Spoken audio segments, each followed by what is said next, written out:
इस वक्त की जो सबसे बड़ी खबर सामने आ रही है वो ये है कि पीएम मोदी ने राष्ट्रपति रामनाथ कोविंद से मुलाकात की है। यूक्रेन और युद्ध के बारे में लगातार पीएम मोदी जो कह रहे हैं, हाई लेवल मीटिंग ले रहे हैं, बैठकें ले रहे हैं।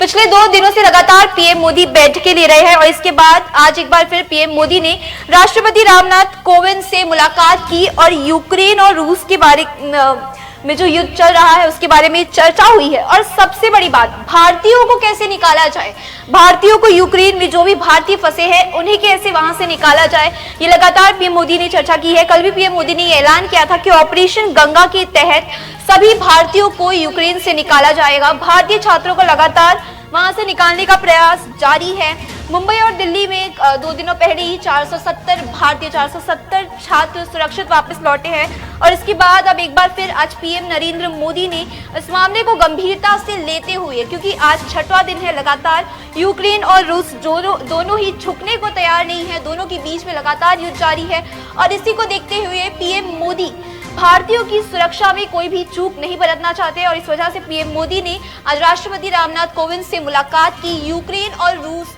का जो युद्ध चल रहा है उसके बारे में उन्होंने चर्चाएं की है। अब देखना होगा कि आगे क्या होता है। भारतीय नागरिकों को कैसे वहां से लाया जाए, इसके बारे में भी लगातार पीएम मोदी ने राष्ट्रपति रामनाथ कोविंद से चर्चा की है। लगातार पीएम मोदी इस पर अहम बैठकें ले रहे हैं और इसके बाद इस वक्त की सबसे बड़ी खबर ये सामने आ रही है कि पीएम मोदी ने पड़ोसी देशों के प्रधानों से बात की है, उन्हें शुक्रिया कहा है क्योंकि भारतीय नागरिकों को वहां आश्रय दिया जा रहा है। जो आसपास के देश हैं वहां पर भारतीय नागरिक कहीं ना कहीं रह रहे हैं। इस वजह से पीएम मोदी ने सभी प्रधानों से बात कर यूक्रेन के जो भी पड़ोसी देश हैं वहां पर सभी भारतीय आश्रय ले रहे हैं, वहां पर रह रहे हैं, वहां पर कह सकते हैं कि अपना पलायन कर रहे हैं और इस वजह से पीएम मोदी ने सभी देशों के प्रधानों से बात कर उन्हें धन्यवाद कहा है कि उन्होंने भारतीय नागरिकों को आश्रय दिया है, उन्हें रहने की जगह दी है। पीएम मोदी ने कुछ ही देर पहले राष्ट्रपति रामनाथ कोविंद से मुलाकात की, ये खबर हमने आपको बताई थी। इसके बाद सभी को फोन कर सभी देश के जो प्रधान हैं, यूक्रेन के जो पड़ोसी देशों के प्रधान हैं, उनसे बात की है। पीएम मोदी ने फोन कर उन्हें शुक्रिया कहा है क्योंकि सभी जो भारतीय नागरिक हैं, 3 लाख से ज्यादा लोग अब तक यूक्रेन से पलायन कर चुके हैं, उसमें कई भारतीय नागरिक शामिल हैं और पीएम मोदी ने उन सभी देशों के प्रधानों को फोन कर भारतीयों को आश्रय देने के लिए धन्यवाद कहा है। पीएम मोदी लगातार इस मामले को गंभीरता से लिए हुए हैं। आज 6वां दिन है, यूक्रेन और रूस का युद्ध जो है वो जारी है। दोनों ही देश एक पीछे हटने को तैयार नहीं, झुकने को तैयार नहीं है। वहीं रूस के जो राष्ट्रपति है पुतिन, वो कह रहे हैं कि हम कभी भी परमाणु हमला कर सकते हैं, न्यूक्लियर बॉम्ब फेंक सकते हैं और इस वजह से लगातार जो कह सकते हैं खतरा बढ़ता जा रहा है।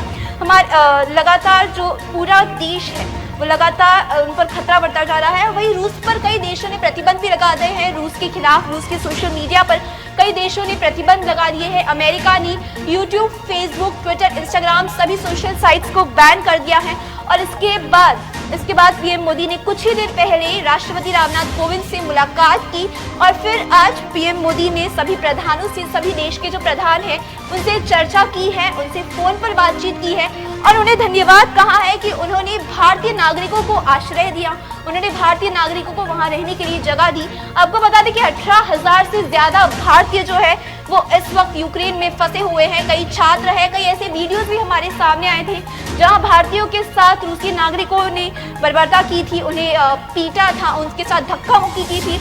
इसके बाद लगातार जो है खतरा बढ़ता जा रहा है और फिर प्रधानमंत्री नरेंद्र मोदी लगातार बैठकें ले रहे हैं। उन्होंने अपना यूपी का चुनावी जो रैली कह सकते हैं, यूपी का जो चुनावी दौर चालू है, 10 मार्च को यूपी चुनाव के जो रिजल्ट आने वाले हैं, उन रैलियों को छोड़कर पीएम मोदी तुरंत 2 दिन पहले दिल्ली रवाना हो गए थे, जिसके बाद उन्होंने हाई लेवल बैठक ली थी। कल ही ये भी चर्चा सामने आई थी कि पीएम मोदी ने 4 मंत्रियों को चुना है जिनके नाम शामिल है हरदीप पुरी, किरण रिजिजू, ज्योतिरादित्य सिंधिया और ये सभी जो मंत्री हैं वो सभी मंत्री यूक्रेन के पड़ोसी देश जाएंगे और भारतीय नागरिकों से मुलाकात करेंगे, भारतीय नागरिकों को वहां से लाएंगे। कैसे लाया जाए लगातार कह सकते हैं चर्चा हो रही है।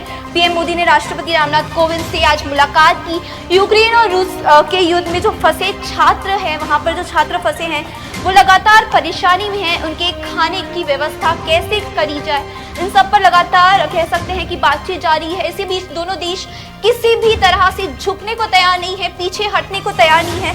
हालांकि कई देशों ने अपनी तरफ से मदद भी की है। अमेरिका ने भी यूक्रेन की मदद की है। 28 देशों ने अब तक यूक्रेन की मदद की है। और रूस को कैसे रोका जाए, इस पर लगातार चर्चा जारी है। रूस को कैसे रोका जाए, इसलिए लगातार बैठकें जारी है। रूस को कैसे रोका जाए, लेकिन अब तक रूस कहीं भी पीछे नहीं हटा है। सोशल वेबसाइट्स वहां पर बैन कर दी गए हैं, सोशल साइट्स वहां पर चल नहीं रहे हैं। कई फेसबुक चैनल्स को बैन कर दिया गया है, लेकिन उसके बाद भी रूस पीछे नहीं हट रहा है। रूस किसी भी तरह से पीछे नहीं हटना चाहता है। 18,000 जो भारतीय वहां पर फंसे हुए हैं, उन पर अब एक बार फिर खतरा बन गया है। 18,000 भारतीयों को वहां से कैसे निकाला जाए, इस पर लगातार कह सकते हैं सवाल उठ रहे हैं। इसी वजह से पीएम मोदी ने अब लगातार तैयारियां शुरू कर दी है।